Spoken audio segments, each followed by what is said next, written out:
Hey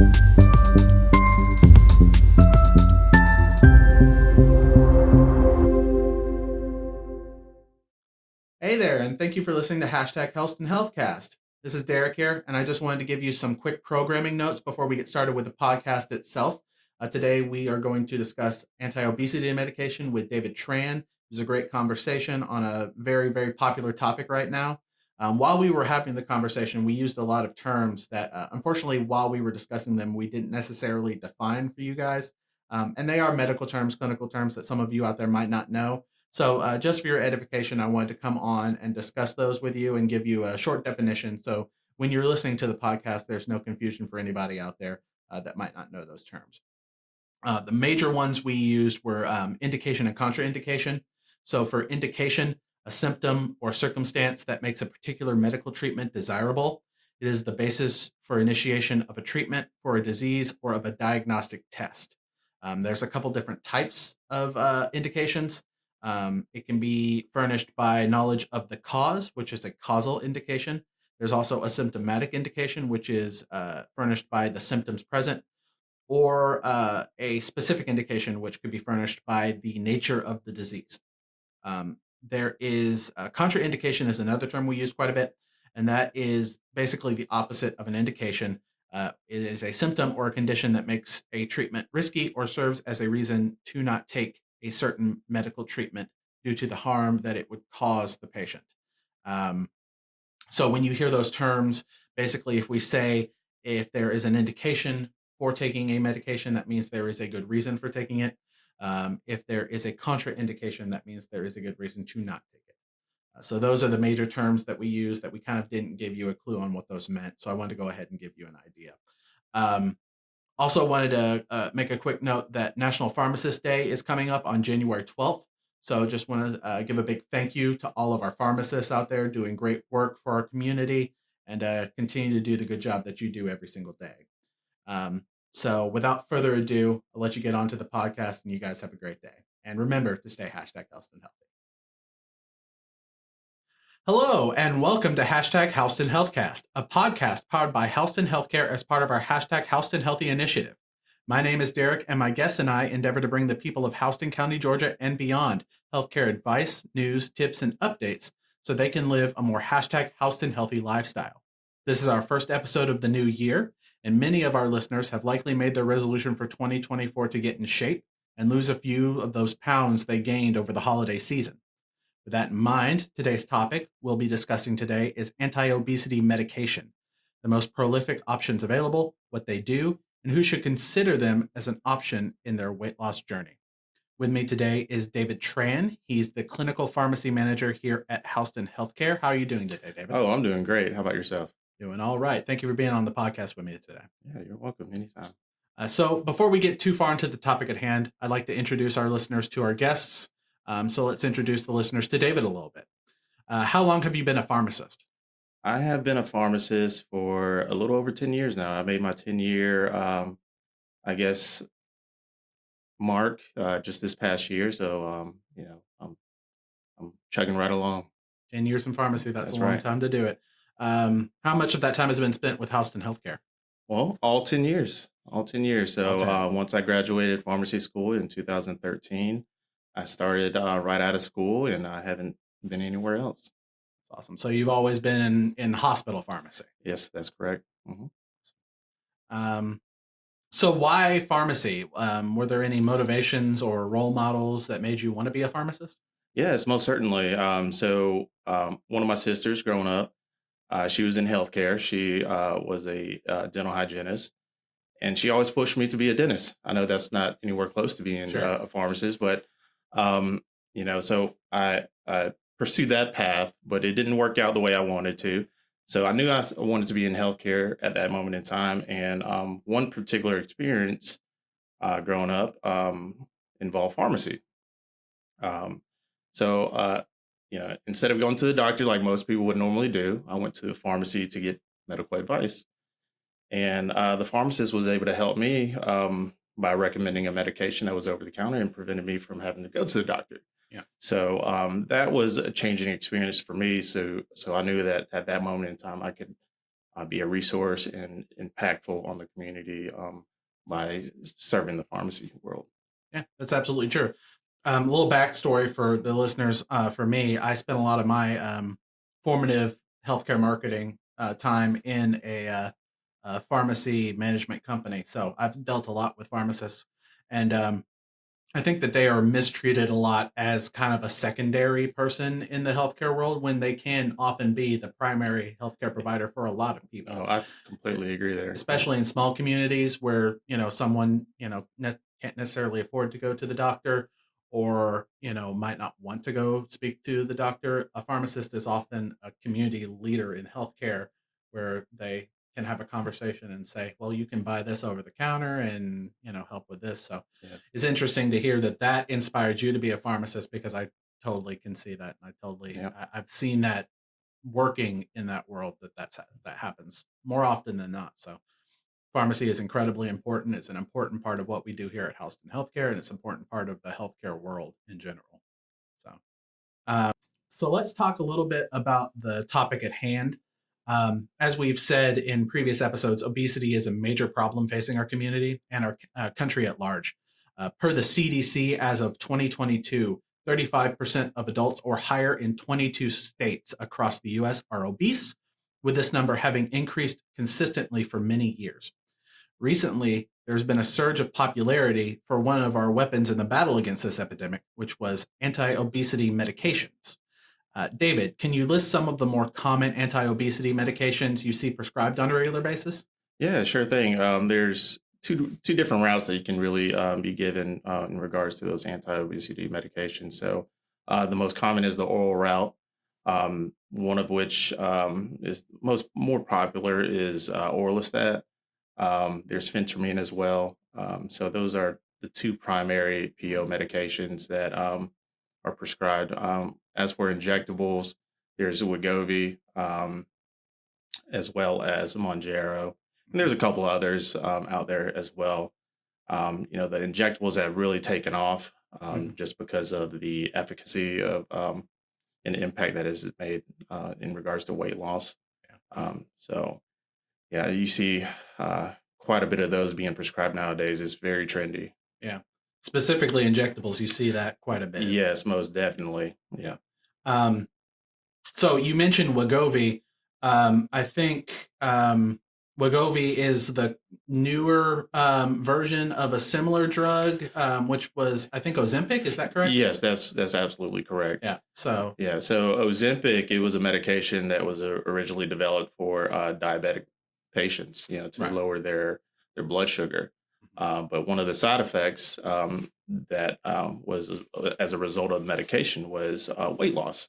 So they saw that, and as a benefit, obviously, and developed Wegovy. But the two aren't necessarily equivalent Right. because the dosing is a little different for the two indications. Kind of be, you kind of have to be careful about what you pick up and what the dosing is because to maximize weight loss, you have to reach a certain dose Sure. in order to have the optimal gain. So it's a higher dose for specifically weight loss than it would be for diabetes management. In some cases, yes. Okay. Okay. So how exactly do these medications that we've kind of talked about work on the body to help with weight loss? Yeah, so specifically Wegovy and Monjaro, they delay gastric emptying, so your body's processing food a little slower, so you're not having that appetite to eat as much, and it also decreases the amount of glucagon that is released from the body, um, and stimulates the increase of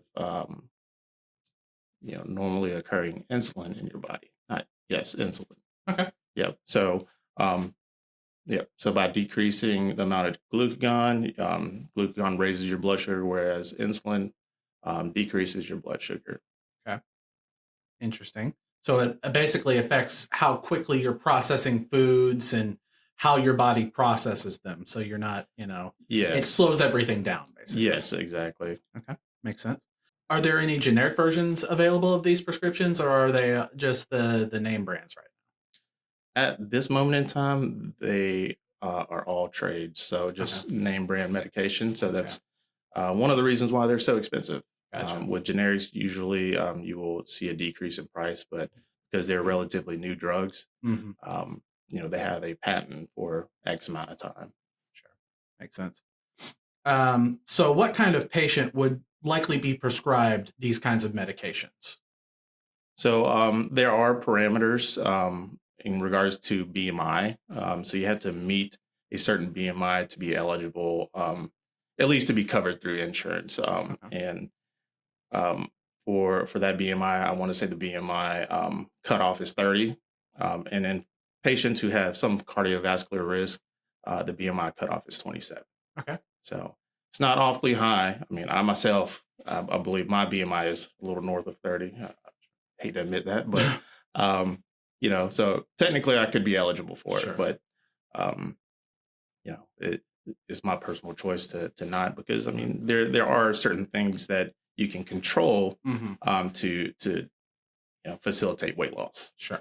So that's typically what you would see a physician prescribing for, or is that like just insurance wise?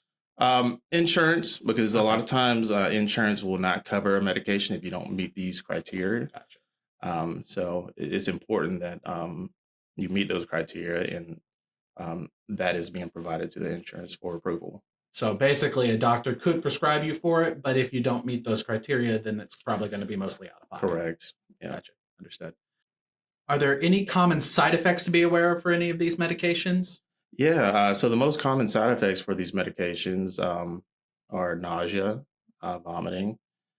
So, with it slowing down how you process food, it can have an effect on your appetite. So, a lot of these studies that were done for these medications, they didn't really use the side effects as a marker um, for whether it had an effect on appetite. Hmm. But as you can imagine, if you're nauseated and vomiting, it'd be hard to hold anything down. So Right.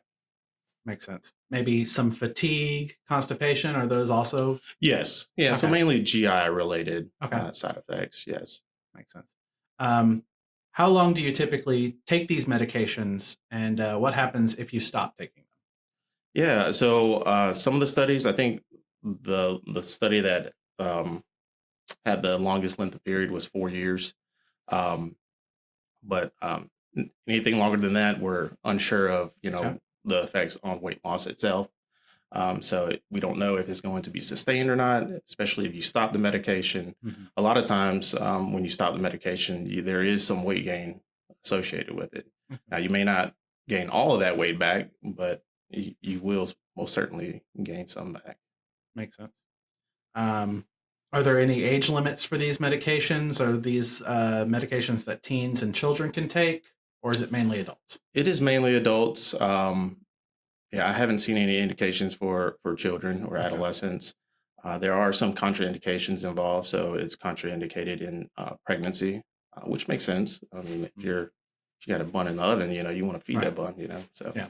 and also some thyroid issues there. So if you have a history of thyroid cancer, or adenomas, or pregnancy, make sure to let your physician know, because we certainly don't want you to be on this medication Sure. in those cases. Yeah. Um, can these medications help a patient lose weight without any exercise or dieting or any lifestyle changes involved? That has not been studied. Okay. These medications are indicated as an adjunct Okay. to diet and exercise Okay. and other lifestyle modifications. Um, so it's uncertain whether, there's no head-to-head trials where one versus the other Sure. has a bigger impact. So thus the adjunct indication. Makes sense. So, it's kind of something that you're using in tandem with other efforts to lose weight. It's not something you can just Right. take and you're not going to, have to do anything else. Yes. Yeah. Okay. Um, for our listeners out there who may be good candidates for these medications and are considering discussing with their physician about whether or not to take them, Can you speak to the limited availability being caused by their surge in popularity? Is that something to be concerned about? Yeah, most definitely. Just recently, the FDA issued a notice of counterfeit Ozempic.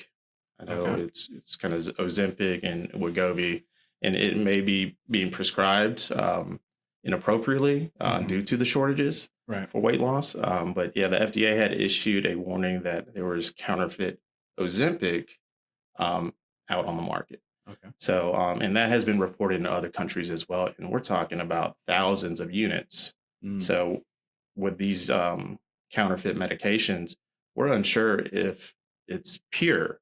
So, it may increase, the risk of infection. It may not have an effect at all. So, that's something you do have to worry about, and it takes away from the population that absolutely needs it as well, the Right. diabetic patients to better control their blood sugars. Right. Which and the point being, if you're taking these medications and there is a shortage and you want to keep taking it, it could be difficult, especially with how popular they are, how many people are taking them right now. So just being aware of that and being aware of, there are shortages out there. There are, you know, bad actors creating options out there for you to continue to take it that aren't safe. So, speak to your physician because everybody is different and everybody should speak to their physician if they want to start a new medication. Talk to them about, what happens if there is a shortage, if I can't get the medication, and I have to be off of it, what would that mean for me? So, definitely something to talk about. Um, so, you kind of touched on it a little bit when we talked about insurance. Are these medications typically covered under insurance? Um, I have, as an inpatient pharmacist, we don't have these medications on formulary. Okay. So on the insurance side, I'm not too sure of that. Outpatient side, from what I hear at least, it has pretty good coverage as long as you meet those criteria. Okay. Understood. So I want to go ahead and thank you, David, for coming on the podcast and discussing this very interesting topic with me today. And thank you to our listeners for tuning in. If you are interested in trying one of these medications and would like to speak to one of our physicians to see if they would be a good fit for you, visit our website at hhc.org/services/primary care to learn more. That link will be in the description below. Be sure to subscribe to our YouTube channel. We post episodes here before anywhere else. And hit that notification bell so you never miss an episode. If you prefer your podcast on another podcasting channel, we have them. You can find those links in the description as well. We have some great episodes planned for 2024. Our next episode will be discussing sepsis awareness with Donna Mettendorf. So be sure to stay tuned. Very interesting topic. David, do you have any parting words to share? Yeah. So with the new year, as you said, everyone has their goals. I myself have my goals too, but in regards to weight loss, a lot of it has to do with being comfortable with being uncomfortable. Mhm. So making some changes in your life that will prevent you from having to be on these medications. There's no medications out there that will solve all your problems. So that's my message to the community. Being comfortable with uncomfortable. I know it's not an easy thing to do, um, but just putting yourself out there so that you put yourself a step forward from the day before. Sounds good. Great message, David. Thank you. And thank you again. And remember to stay hashtag health and healthy.